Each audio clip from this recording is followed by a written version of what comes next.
Um, so I'll move to Vaibhav now. So Vaibhav Vash is a researcher specializing in algebraic geometry and a teacher of mathematics at Indian Institute of Science Education and Research. Due to his varied background in engineering sciences and a very brief stint in finance, from what I know, he offers an interesting take on mathematics as science and during a pandemic. Yeah. So thanks, Nija. I'll try to make a presentation. So I'll just try to share the screen now. Yeah. Okay. So okay. So I want to talk about mathematics as a science and during a pandemic. Now these two are like disjointed. Mathematics as a science stands in itself, and it's not merely a conversation we should be having during a pandemic. So what do I mean by when I say mathematics is a science? So one way to understand any phrase is to understand it through what do I not mean. So I don't mean that mathematics is merely a language of science. This is something which we all have been taught repeatedly again and again. After all, English too is a language of science, as are many other languages perhaps, and mathematics, of course, has a special place in that conversation, but it certainly has more. And I certainly don't want to limit the conversation to applied mathematics. I happen to be a pure mathematician. I do want to say pure mathematics is a science. I also don't mean that mathematics is a science merely in the sense that we are trying to systematically understand how numbers or shapes are related. Of course, that part is there. And that is the science of mathematics, just as there is science of music. But mathematics has something more. So, you know, so I have this not vague, I have had these conversations before, what is science? But I thought that before I come here, I'll do a Google search and figure out if mathematics is a science. And if you can see, this is what Google told me. Mathematics is not a science, but there are gray areas at the fringes and blah, blah, blah. I don't agree with this. The Oxford definition of the word science, well, if you want to get nitpicky, has this a word that intellectual and practical activity encompassing the systematic study of the structure and of the behavior of the physical and natural world. The stress I want to make is that in mathematics too, like in other sciences, we are studying a reality out there. And I include as much pure mathematicians in this conversation, as much I include applied mathematicians who anyway work with models of reality. So, you know, when I usually begin this conversation to other colleagues, which is not on Zoom, then one can work in a feedback mode. And I often begin with this question. Think of a plane, a circle in that plane, and a line segment which you can move about. And then ask how many, sorry, it's not how many segments, but how many points can the line segment meet the plane in? And invariably, I've asked it to biologists, I've asked it to lawyers, and they all could answer it correctly. At most, the line segment will meet the circle in at most 2 points. And that is the whole point of it, that the circle, the line, the point, the fact that they intersect in at most 2 lines is a reality out there. It exists independently of how you come to define these objects. And this is something which is not very well appreciated by mathematicians. I mean, why should we be interested in this question at all?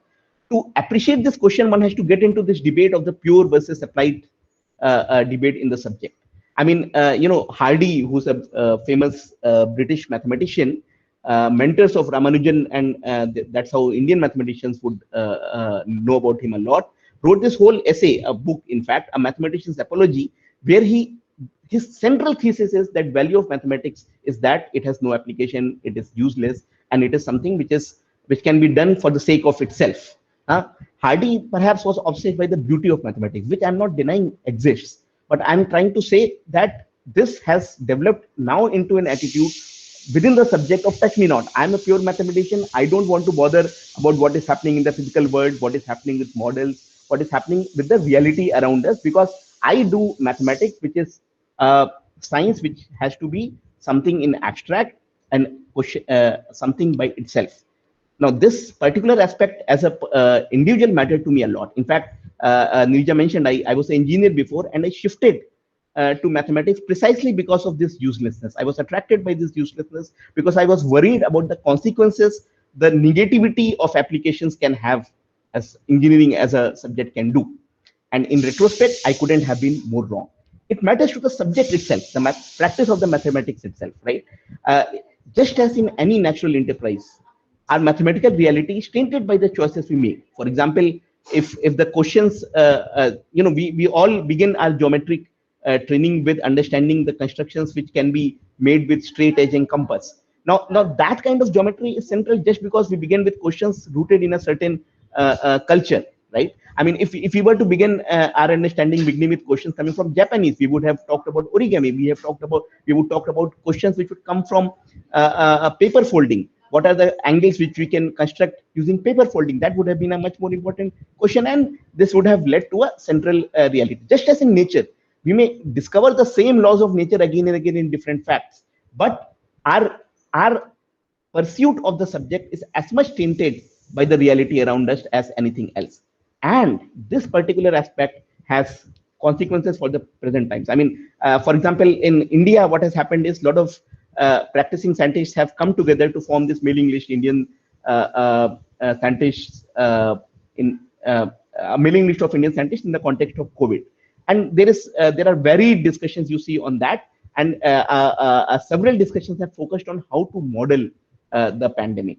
But it's very surprising that the people who are actually leading the modeling efforts, not all of them, there are mathematicians there, applied mathematicians there, people who have background in modeling there, but a significant number of these people are not coming from mathematics. These are coming from physics, who have some training in mathematics. But pure mathematicians, they cannot be found in the subject. And one of the reasons is that we have this very artificial barrier which has just developed into a practice where our pure, quote unquote, pure mathematics does not intersects very rarely with the subject of applied mathematics.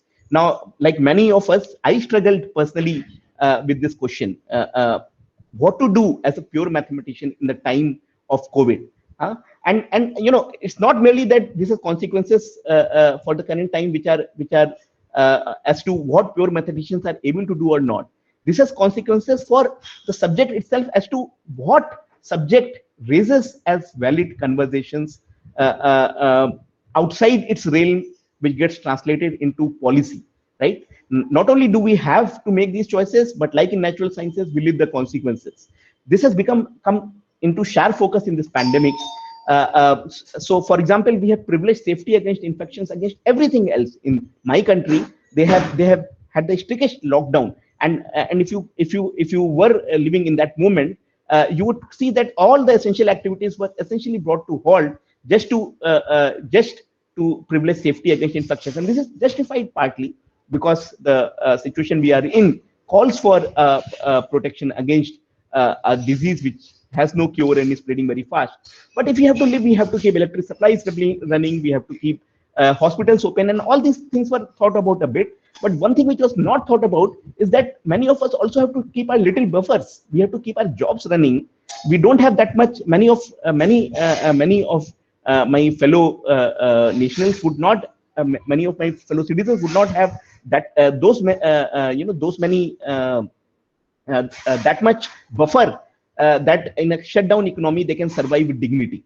And suddenly, as you start facing this, the questions start becoming political. But this is what the nature of reality is. As soon as you engage with reality, you also engage with the power dynamics it influences. It's not useless mathematics which does not affect anything in the sense of Hardy. It is as much a mathematics which has consequences. And there is a very nice critique brought out by this collective in India called Politically Mathematics, which has brought out, in particular situated in Indian context, what this narrowness within the subject has done in this particular context of pandemic.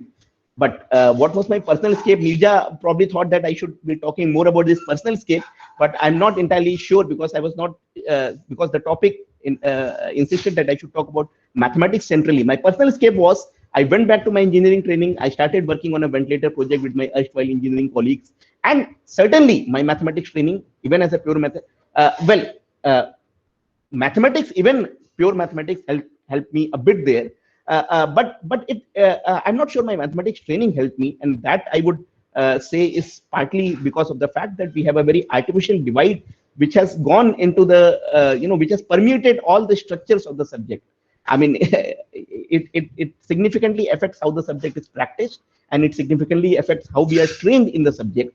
That has led to this feeling of anxiety amongst pure mathematicians, of feeling useless in this context, where we could have actually as much participated in the process.